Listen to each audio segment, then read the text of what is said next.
अमृत ऐश्वर्य उन्हें प्राप्त था, लेकिन अम्बरीश जी का वैराग्य ऐसा था कि जैसे कोई स्वप्न में कोई पदार्थ देखता है, जगने के बाद उसे मिथ्या समझता है, ऐसी संसार के सारे वैभव को, विलास को उन्होंने स्वप्न की तरह समझ रखा था।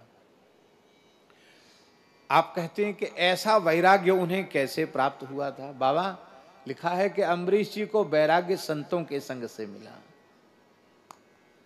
कि किसी दुकान पे नहीं मिलता वैराग्य। वैराग्य बहुत ऊंची चीज है। जितने अंश में शरीर संसार से वैराग्य होगा, उतने ही अंश में भगवत चरणार विंद में अनुराग होगा।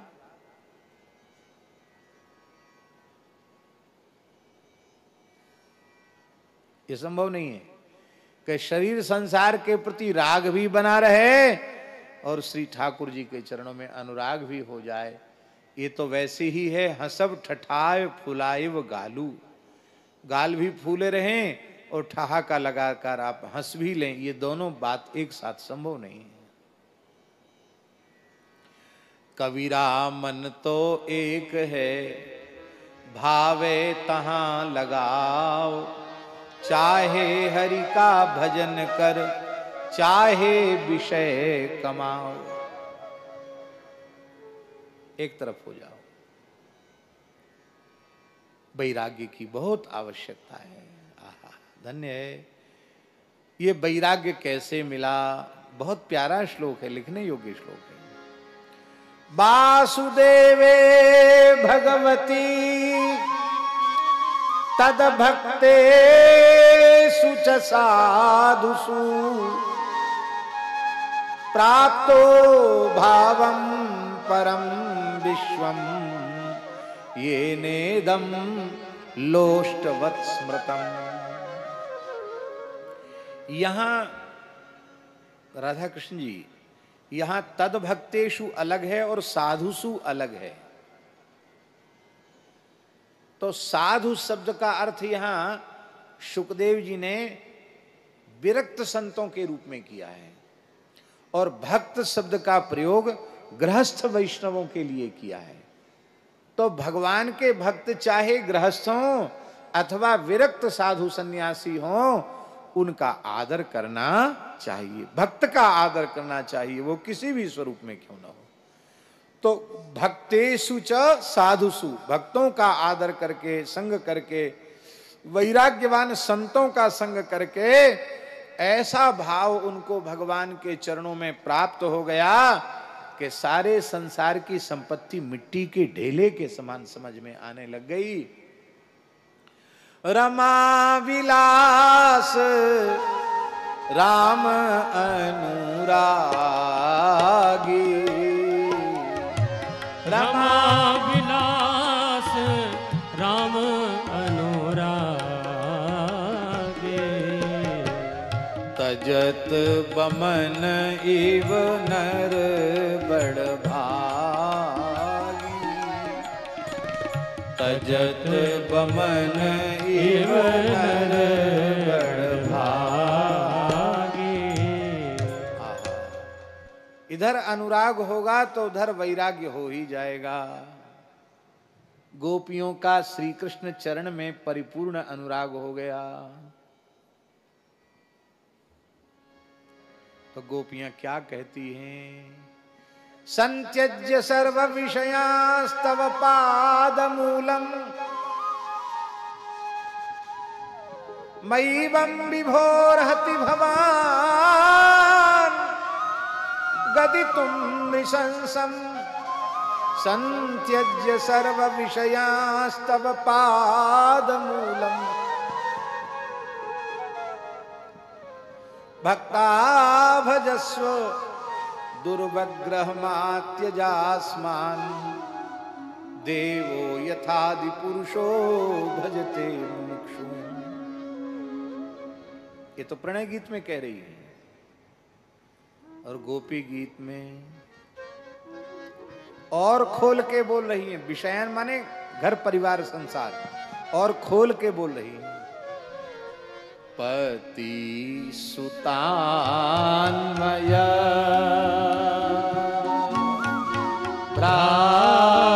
भ्रातृवात्सल्य,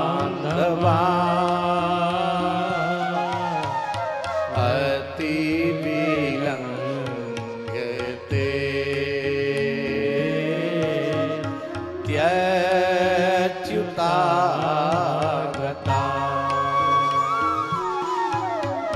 गति विदस्तभो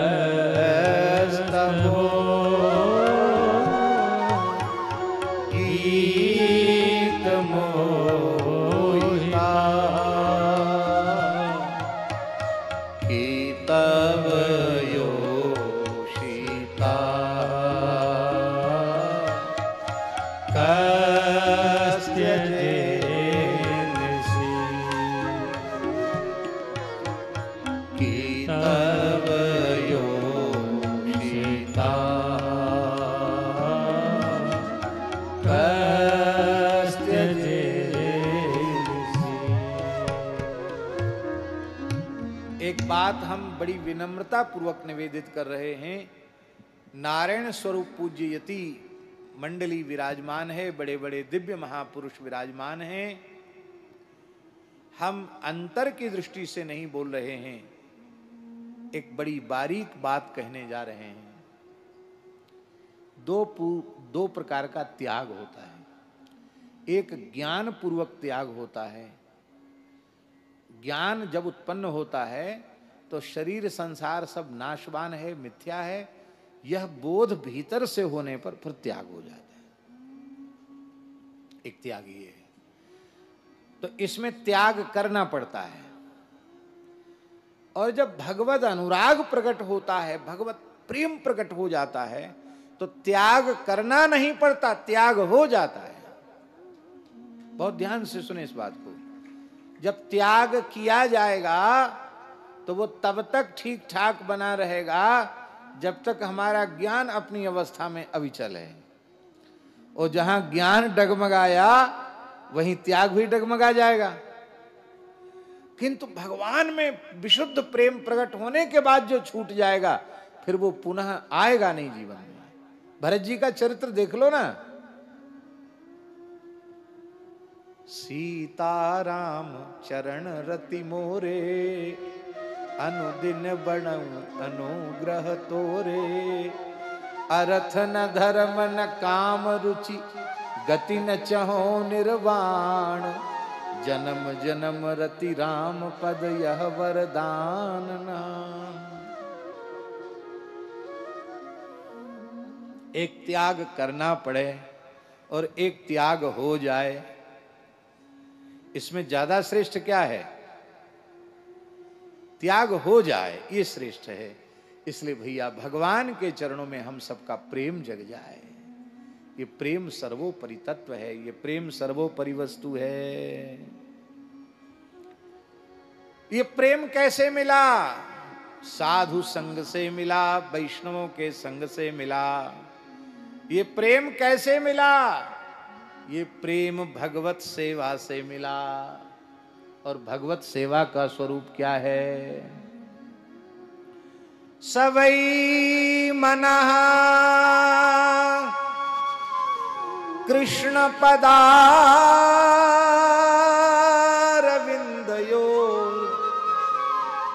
वचांसि वैकुंठ गुणानु वर्णने करौ हरे मंदिर मार्जनादिषु श्रुतिम चकाराच्युत शतकथोदय। परम भागवत श्री अम्बरीश जी महाराज ने निश्चय पूर्वक अपने मन को श्री कृष्ण चरण कमल में अर्पित कर दिया था। देखिए इंद्रियां कहां प्रवृत्त होती हैं और कहां से निवृत्त होती हैं, इस बात का कभी विचार किया? सच्ची बात है, इंद्रियां न प्रवृत्त होती हैं न निवृत्त होती हैं। मन प्रवृत्त होता है और मन निवृत्त होता है। इसीलिए महापुरुषों ने कहा मन एव मनुष्याणाम कारणम बंध मोक्षयोः। मनुष्यों के बंधन का कारण और मोक्ष का कारण मन ही है। मन जिस इंद्रिय के साथ होता है वह इंद्रिय अपना विषय ग्रहण करती है।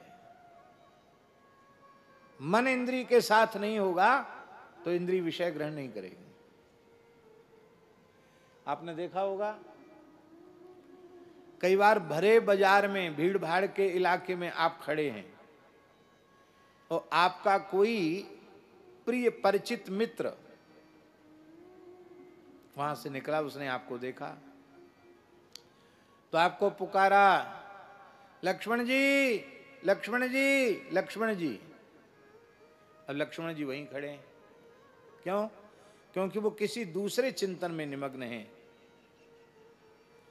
तब वह व्यक्ति, और कोई मान लो राधा कृष्ण जी ही समझ लो, राधा कृष्ण जी पहुंचे, उन्होंने लक्ष्मण जी को हिलाया, अरे भाई बहरे हो गए हो क्या? इतनी जोर से चिल्ला रहे हैं सब, दुनिया तो सबका ध्यान खिंच गया, तुमने नहीं सुना? क्या बात है, बहरे हो गए हो क्या? तब ये कहेंगे कि व्यास जी क्या बता मैं, हम यहां नहीं थे। अरे झूठ बोल रहे, यहीं तो थे। कैसे बोल तो यहां नहीं थे? इसका मतलब हम यहां थे जरूर, पर हमारा मन यहां नहीं था। अर्थात हमारी आंख के साथ, हमारे कान के साथ हमारा मन नहीं था। इसलिए कान के रहते हुए भी हमने सुना नहीं और खुली आंख से भी देखा नहीं। ऐसा कई बार हो जाता। एक हमारे ब्रज के एक प्रसिद्ध महानुभाव, बड़े जन सेवक, तो रमन रेती में प्रवचन चल रहा था दास का, और वो आए, बैठे सामने, कथा भी सुनी और जाते जाते उन्होंने प्रणाम किया। 2 बार 3 बार प्रणाम किया होगा, पर पता नहीं हमारे चित्त की स्थिति उस समय भगवत चर्चा के बाद कैसी थी कि हमें बिल्कुल स्मृति नहीं कि वे आए या उन किसी ने हमको प्रणाम किया। वे चले गए मथुरा, और हमारे साथ जो संत थे उस समय गंगादास जी, उनको उन्होंने फ़ोन किया, उनसे उन नंबर से बात हुई। उनसे उन्होंने कहा कि हम तो बहुत दुखी हैं, हमको तो नींद नहीं आ रही है। कहा क्या बात है? बोले हमसे क्या अपराध बन गया महाराज जी, हमसे बोले नहीं। हर बार तो बोलते थे, इस बार बिल्कुल भी बोले क्या, हमारी तरफ उन्होंने देखा तक नहीं, बस गुमसुम चले गए। हम तो 3-3 बार प्रणाम भी किया। तो बस इतना पूछ लेना कि क्या हमसे कोई गलती बन गई, किसी बात पर नाराज हैं क्या? मैंने उनको कहा कि तो फोन करके बोल दो कि उनकी स्मृति में ही नहीं कि आप आए। सच्ची बात, कोई झूठी बात नहीं, स्मृति में नहीं है। ऐसा कई बार मन की स्थिति ऐसी हो जाती है। उनको कह देना हम तो नाराज किसी से भी नहीं होता, तुम आपसे क्यों नाराज हो जाएंगे, आप सुखपूर्वक सो। ये क्या है? मन इंद्रिय के साथ नहीं है, तो मन इंद्रिय के साथ नहीं है, इसलिए इंद्रिय के रहते हुए भी और विषय का ग्रहण नहीं हुआ।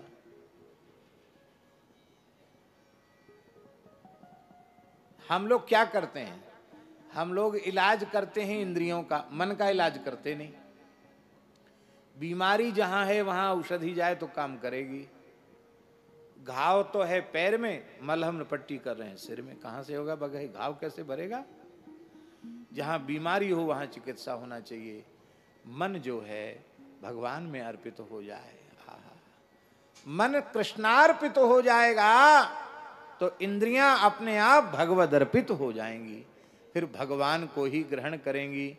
इसलिए मन को उन्होंने भगवान में लगा दिया, और जब मन भगवान में लग गया तो सारी इंद्रियां भगवान में ही लग गई। वचांसि वैकुंठ गुणानुवर्णने